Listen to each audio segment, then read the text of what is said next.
There's a saying that goes, everybody wants to get to heaven, but nobody wants to die. The Bible also tells us that it's appointed once for men to die, then after that comes the judgment.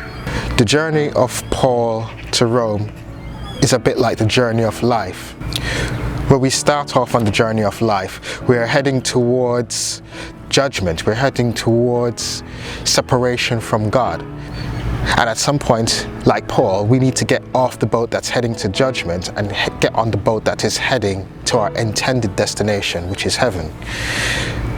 And the only boat that is going there, the only way we can get to that intended destination is through Jesus Christ. When we start on this new course with Jesus Christ, we're going to be, as it were, in a ship with people from different backgrounds, from different ethnicities. And it was like that for Paul as well, as he was on the journey to Rome. But the key thing in that moment is, who are we listening to? Paul was in touch with God. Paul was listening to God. The centurion on that boat was listening to man, and man said, yes, let's go ahead, whereas God was telling Paul a different message.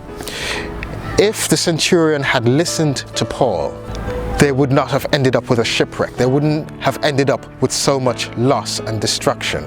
But the centurion listened to man, and the journey brought them to disaster. Having been on that journey, it is important for us as Christians to recognize that we're not going through this journey alone. As I said, there are going to be people from different ethnicities, different cultures that are with us within the church. It is important for us to always carry others with us, for us not to set out on this journey and just forget our brothers and sisters. Paul made a statement to the centurion. He said nobody was going to die. They needed to stick together.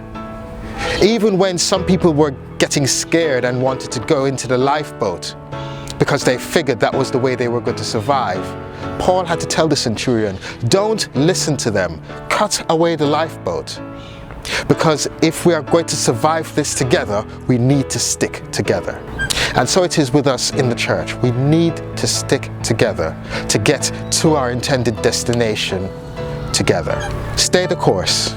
Listen to the voice of God and not man, and bring others with you. That way, like Paul, we can all get to our destination safely. God bless you.